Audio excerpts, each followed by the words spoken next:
الحمد للہ رب العالمین والصلاة والسلام علی سید الانبیاء والمرسلین اما بعد فاعوذ باللہ من الشیطان الرجیم بسم اللہ الرحمن الرحیم۔ الحمد للہ عز وجل خواتین کی نماز کے کورس سے متعلق لیکچرز کا سلسلہ جاری ہے اور ہمارا بیان نماز کی سنتوں پر چل رہا ہے۔ کچھ سنتیں ہم نے بیان کر دی ہیں۔ آج کے لیکچر میں انشاءاللہ عز وجل ہم سجدے کی سنتوں پر کلام سماعت کریں گے۔ تو بہنوں کے لیے سجدہ کرنے میں سب سے پہلی سنت ہے کہ سجدے میں جانے کے لیے اللہ اکبر کہنا۔ تو سجدے میں جاتے وقت اللہ اکبر کہنا یہ سجدے کی پہلی سنت ہے، اور اسی طرح سجدے سے اٹھتے وقت لفظ اللہ اکبر کہنا یہ سجدے کی دوسری سنت ہے۔ سجدے کی تیسری سنت یہ ہے کہ سجدے میں کم از کم 3 مرتبہ سبحان ربی الاعلی کہنا۔ تو 3 مرتبہ کہنا سنت ہے، لیکن اگر کوئی بہن چاہ رہی ہیں کہ وہ سجدے کو طویل کریں تو یہاں پر بھی وہی حکم ہوگا کہ طاق عدد میں تسبیحات پڑھیں، یعنی 3 بار، 5 بار، 7 بار،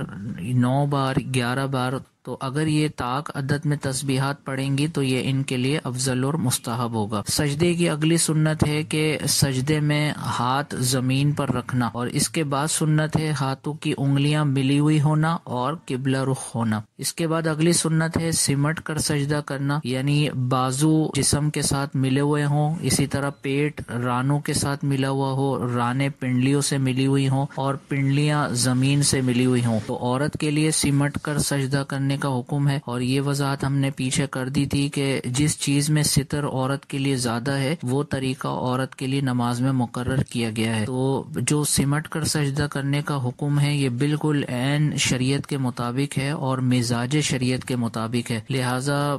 چاہے کوئی بھی اس حوالے سے آپ کے ذہن میں وسوسہ ڈالنے کی کوشش کرے کہ خواتین کی نماز کا طریقہ مردوں کی نماز سے الگ نہیں ہے بلکہ وہی طریقہ ہے جو مردوں کی نماز کا ہوتا ہے، تو اس طرح کا وسوسہ اگر آپ کے ذہن میں کوئی ڈالنے کی کوشش کرے تو اس وسوسے کو کبھی بھی اپنے ذہن میں جگہ نہ دیں۔ جب علماء نے بیان فرما دیا کہ خواتین کی نماز کا طریقہ مردوں کی نماز سے الگ ہے تو ان کے بیان کردہ مسئلے کو دل سے تسلیم کر لینا چاہیے، لہٰذا جب عورت سجدہ کرے گی تو بالکل سمٹ کر سجدہ کرے گی، یہی اس کے لیے بہتر صورت ہے۔ اس کے بعد سجدے کی اگلی سنت ہے کہ جب سجدے میں بہن جائے تو پہلے زمین پر گھٹنے رکھنے ہیں، پھر اس کے بعد ہاتھ رکھنے ہیں، پھر ناک رکھنی ہے اور پھر پیشانی رکھنی ہے۔ تو اگر بیان کی گئی ترتیب کے مطابق اعضاء کو زمین پر رکھا جائے گا تو انشاءاللہ عز وجل ان سنتوں کا ثواب حاصل ہو جائے گا۔ تو کس ترتیب سے اعضاء رکھنے ہیں دوبارہ سماعت کر لیں کہ جب بہنیں سجدے میں جائیں، یعنی جب کھڑی ہوئی ہوں اور سجدے میں جانے کا ارادہ ہو تو زمین پر سب سے پہلے گھٹنے رکھنے ہیں، اس کے بعد ہاتھ رکھنے ہیں، اس کے بعد ناک رکھنی ہے اور اس کے بعد پیشانی رکھنی ہے، اور جب سجدے سے اٹھا جائے گا تو اسی ترتیب کا الٹ کیا جائے گا، یعنی جو چیز سب سے آخر میں زمین پر لگی تھی اس کو سب سے پہلے اٹھانا سنت ہوگا، یعنی سب سے پہلے پیشانی کو زمین سے اٹھایا جائے گا، پھر ناک کو،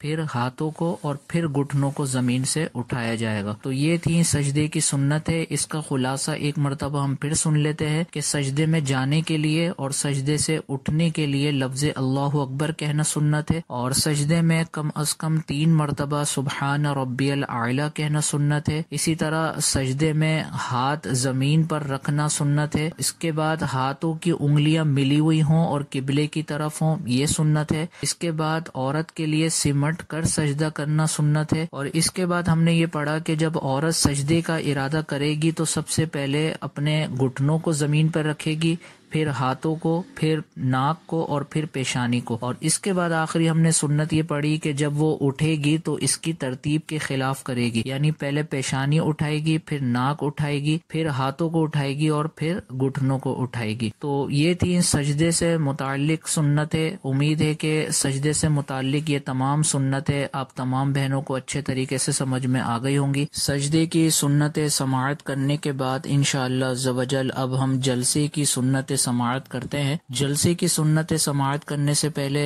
جلسے کی تعریف سماعت کر لیں کہ 2 سجدوں کے درمیان بیٹھنے کی حالت کو جلسہ کہا جاتا ہے۔ تو جلسے کی سنت یہ ہے کہ جب بہن ایک سجدہ کرنے کے بعد بیٹھیں گی تو دائیں طرف پیر نکالیں گی، یہ ان کے لیے سنت ہے، اور الٹے سرین پر بیٹھنا یعنی بائیں جانب جھکاؤ دے کر بیٹھنا یہ دوسری سنت ہے، اور تیسری سنت یہ ہے کہ جب وہ بیٹھیں جلسے میں تو دونوں ہاتھ رانوں کے اوپر رکھنا، گھٹنوں کے پاس اور رانوں کے اوپر رکھنا، یہ تیسری سنت ہے۔ تو جلسے سے متعلق یہ 3 سنتیں ہیں۔ تو پہلی سنت یہ ہے کہ جب عورت ایک سجدہ کرنے کے بعد بیٹھے گی تو اپنے دونوں پیروں کو سیدھی جانب نکالے گی، اور دوسری سنت یہ ہے کہ بائیں جانب جھکاؤ دے کر بیٹھے گی، اور تیسری سنت ہے کہ دونوں ہاتھ رانوں پر رکھے گی۔ تو یہ تھیں جلسے سے متعلق سنتیں۔ اور اس کے بعد پہلی رکعت سے کھڑے ہونے کی سنت بیان کرتے ہیں۔ اس کی صرف ایک سنت ہے، یعنی جب کوئی بہن ایک رکعت کمپلیٹ کرنے کے بعد کھڑی ہوتی ہیں تو کھڑے ہونے سے متعلق صرف ایک سنت ہے، اور وہ یہ ہے کہ جب بہن اپنی ایک رکعت مکمل کر لیں اور ان کا سیدھا کھڑے ہونے کا ارادہ ہو تو وہ پنجوں کے بل بغیر ہاتھوں کا سہارا لیے کھڑے ہوں گی۔ اگر ہاتھوں کا سہارا لیں گی تو یہ خلاف سنت ہوگا، لیکن اس میں یاد رکھیں کہ یہ بلا ضرورت خلاف سنت ہوگا۔ اگر کوئی واقعی شدید مجبوری ہے، جیسے بغیر سہارے کے کھڑے نہیں ہو سکتی،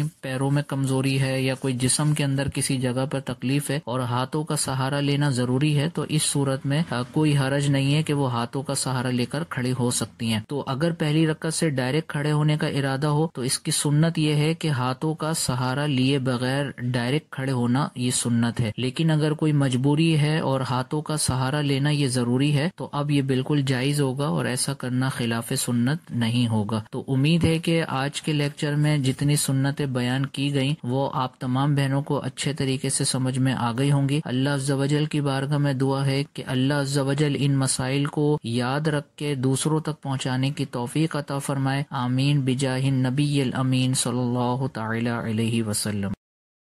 آپ دیکھ رہے ہیں PATF Islamic info YouTube channel. مزید اسلامک ویڈیوز کے لیے ہمارا چینل سبسکرائب کریں۔